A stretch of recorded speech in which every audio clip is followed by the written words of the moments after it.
penses? Qu'est-ce qu'on fait? Est-ce qu'on se met les idées ensemble et tout ça? Mais t'es nouveau, t'arrives. Demain matin, t'es au bar, mais on n'est pas au Cameroun là, mon frère. T'as pas ton cousin ou ta tante où tu vas aller arrêter après là.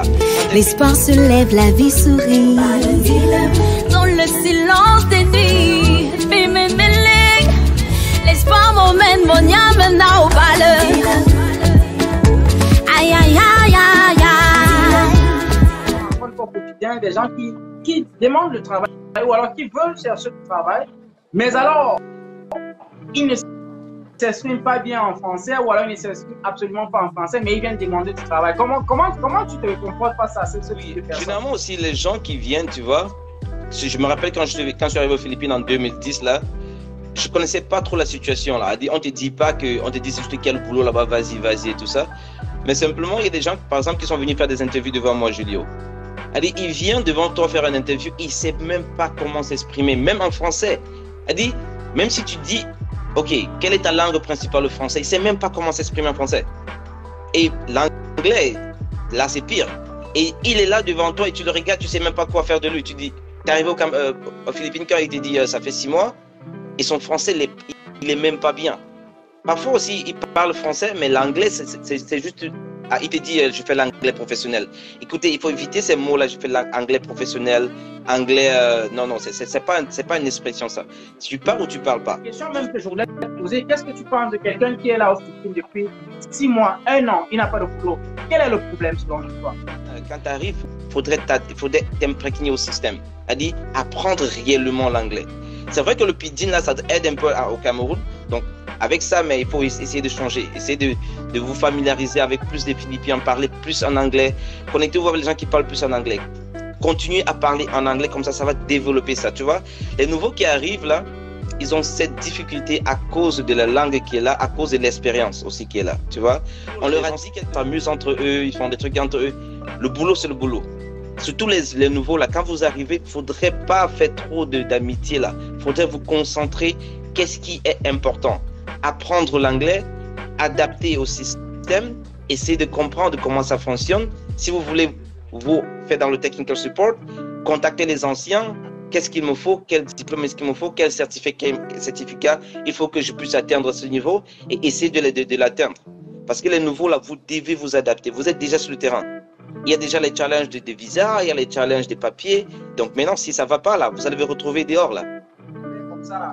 Voilà, justement, ça veut dire que ces nouveaux-là qui passent le temps dans les bars, ou bien tout dans les bars, c'est un problème alors, M. Nadia. C'est un problème. Aller au bar, c'est pas un problème, ok? Dans une semaine, on a 7 jours. Pendant 7 jours, tu as 5 jours, tu travailles. 5 jours, tu as 8 heures que tu te donnes à fond. Avoir un petit peu de temps de relax, c'est normal. Avoir une bière, un petit whisky, c'est normal. Mais il faut savoir comment le faire. Il ne faudrait pas aller juste s'asseoir dans un bar et brûler de l'argent et totalement oublier que non, fais pas ça. Il faudrait le faire dans le respect. Tu vois un peu quoi. J'allais constamment avec la moto à Makati Avenue, je garais ma moto, je descendais, je prenais une bière avec un ami, on se changeait les petites idées, mais on parlait professionnellement, tu vois. Je n'allais pas m'asseoir, regarder les fesses des filles qui passaient, regarder les niages, taper les filles, porter une fille. Non. C'était plus dans le respect. Tu vois, je m'assois, je parle avec Julio. Mais Julio, c'est comment? Ton nouveau boulot là, comment ça fonctionne? Est-ce qu'il y a un peu de la place? Combien ils payent là-bas? Tu vois, c'était toujours dans un sens professionnel. C'était toujours dans un sens pour comment me lever. Tu vois un peu, je dis quoi? C'est-à-dire, je parle pas le genre, la fille là quoi. Tu vois la fille là, je l'ai baisée hier et tout ça. Les Camerounais, ils font trop ça. Tu baises avec une fille, il faudrait le dire. Les gens doivent utiliser les mots pour mots. Tu baises avec une fille, demain tu le dis à tout le monde. Il faudrait arrêter ça. C'est le respect de tout le monde, c'est le respect de la fille, c'est ton respect. Les gens aiment trop bavarder dans le vide. Quand vous allez au bar, ça ne dérange pas, mais prenez 1 ou 2 bières, parlez avec un ami pour relaxer le cerveau. C'est normal, le cerveau on en a besoin, mais il ne faudrait pas boire tout le bar là jusqu'au matin où la police vient vous chercher. Il ne faudrait pas parler des conneries. Ok? Je m'attrape là-bas avec une bière avec Julio. Julio, on se retrouve à Makati, on s'attrape une bière, on se parle de l'avenir. Mais Julio, qu'est-ce qu'on fait? Tu penses qu'on va faire concentrer toute la vie? Gars, moi je pense que j'ai envie d'ouvrir une petite boutique, et à moi aussi je pense. Qu'est-ce qu'on fait? Est-ce qu'on se met les idées ensemble et tout ça? Mais t'es nouveau, t'arrives. Demain matin, t'es au bar, mais on n'est pas au Cameroun là, mon frère. T'as pas ton cousin ou ta tante où tu vas aller arrêter après là. Quand t'es fini là. Il y a des nouveaux qui, en Philippines, là, des gens venaient, Nabi, est-ce que je peux emprunter 100 pesos, 200? Parce que c'est fini, il n'y a pas d'argent. Les gars sont paumés. Les people need to understand that the reality of the Philippines is really different. Okay, if you feel it, nobody's gonna be there for you. Nobody's gonna help you.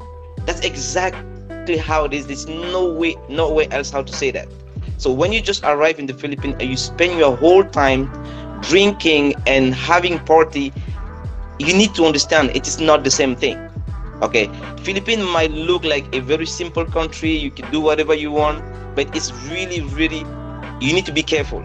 The moment you get trapped on that dogma, in that spirit, you're not going to come out. Tu vas jamais ressortir. Quand tu vas entrer avec les anciens qui boivent des bières et tout ça, les anciens, ils sont intelligents, ils savent pourquoi ils font ça. Pendant que tu parles, ils sont en train d'écouter, là, ils prennent avantage de toi.